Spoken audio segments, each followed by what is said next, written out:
untuk pasang infus saja sempat 9 kali disuntik. Bisa. Nah, pada bulan Mei setelah dirawat saya selama seminggu itu, setelah sembuh, saya disuruh ronsen. Nah, setelah dari ronsen itu diketahui ada penyempitan pembuluh darah dan pembengkakan jantung.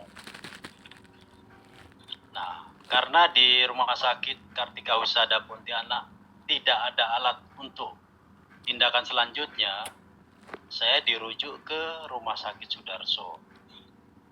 Nah, pada saat dirujuk itu saya kan harus kateterisasi lah istilahnya, ada melalui tes lab apa semua dinyatakan saya harus kateterisasi.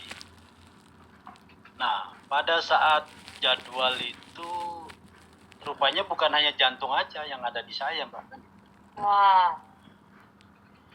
Jadi karena hasil lab menyatakan kalau kolesterol saya tinggi, waktu itu di atas 300, kemudian asam urat juga sempat 12,6,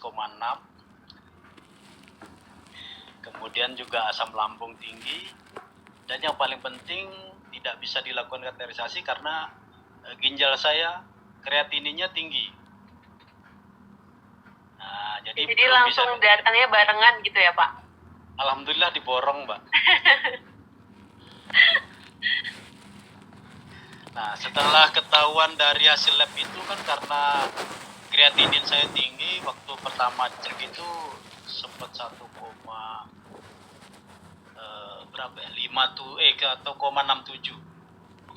Nah, untuk pasang itu kan saya perlu waktu nih untuk nurunkan ini. Untuk nurunkan itu jadi perlu waktu sekitar 3 atau 4 bulan. Itu pun baru 1,37. Tapi dokter sudah berani untuk melakukan kateterisasi.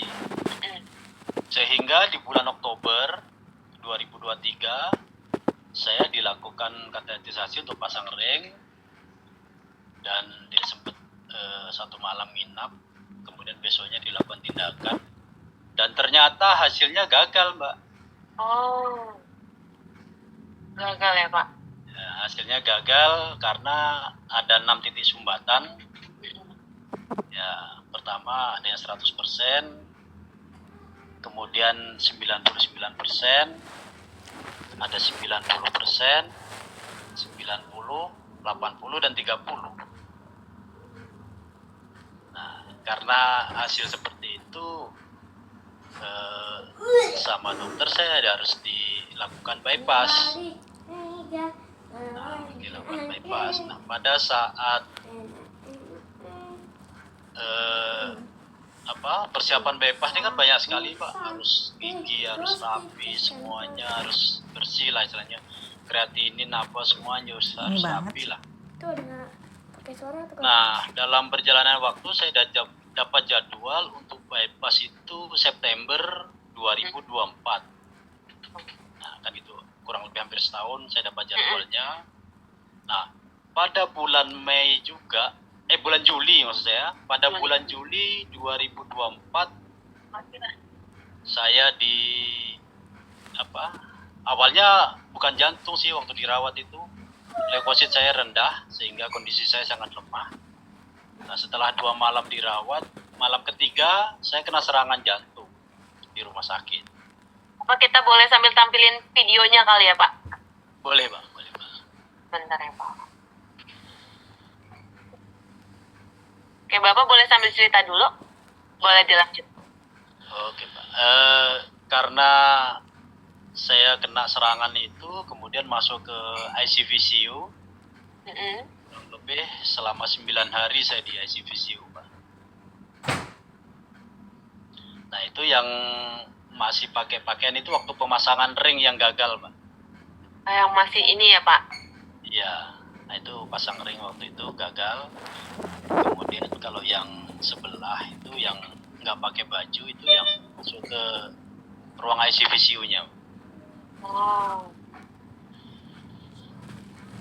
Nah, di 9 hari itu, kemudian pada awal Agustus saya keluar karena ya mental juga sih Mbak sebenarnya.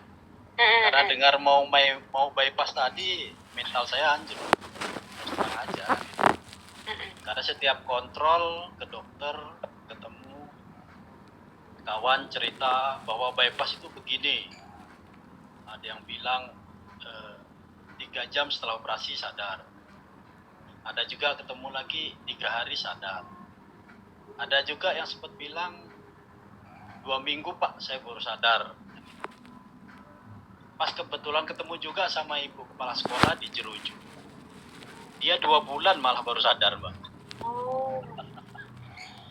Nah itu membuat jadi apa ya? Saya sangat-sangat pikiran itu nggak akhirnya saya sempat berat badan saya terus turun sampai 55 kilo dari yang normalnya 72.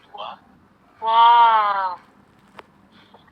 Nah, pada bulan September saya kontrol itu belum. Pada bulan Agustus akhir itu ketemu kawan Bu Elia Rosa.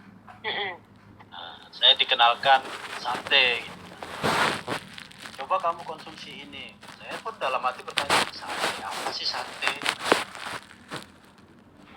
Apa sih sate? Kan namanya aja Belum familiar ya Pak? baru pertama dengar rasanya asing gitu. Apa sih sate kan gitu.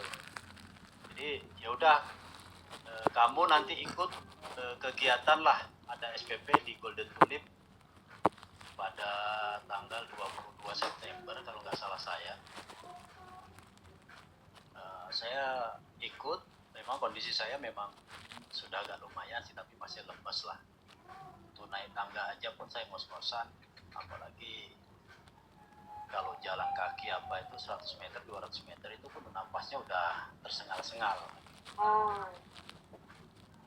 Nah, pada kegiatan SPP itu di Golden Tulip, waktu itu disampaikan juga Bapak kalau salah sama Bu Eli. Saya semakin percaya gitu. Ini hanya berbentuk tanaman rumput, tapi kok khasiatnya banyak. Nah, jadi ada rasa ingin nyoba kan itu. Ingin nyoba dan sangat yang organik bener kan gitu. Jadi saya pengen coba. Saya coba, akhirnya saya coba 1 box. Alhamdulillah dalam 1 box itu saya minum hanya 2 saset per hari sih. Mau tidur 1 saset, kemudian bangun tidur 1 saset. Itu aja rutin. Dan alhamdulillah kok perubahannya tuh nyata gitu kan. Di badan segar, kemudian kualitas tidur saya kok enak kan gitu. Nah, akhirnya karena merasa segar tadi ya sudah, saya putuskan tuh join langsung aja. Ya, tuh join. Setelah konsumsi 3 box selesai habis, alhamdulillah kondisi semakin nyaman, setiap kontrol juga semakin bagus. Nah, setiap pagi saya kan tetap olahraga jalan kaki Pak, karena itu pesan dokter kan mulai meningkat lah dari yang hanya berapa ratus meter lagi tadi, akhirnya bisa sampai 1 kilo, kemudian meningkat lagi 2 kilo, dan alhamdulillah kalau sampai sekarang ini udah sampai 5 kilo tiap pagi jalan kaki. Nah, luar biasa. Ya alhamdulillah Mbak. Kemudian karena saya merasa sehat, merasa nyaman, saya coba bercerita juga lah ke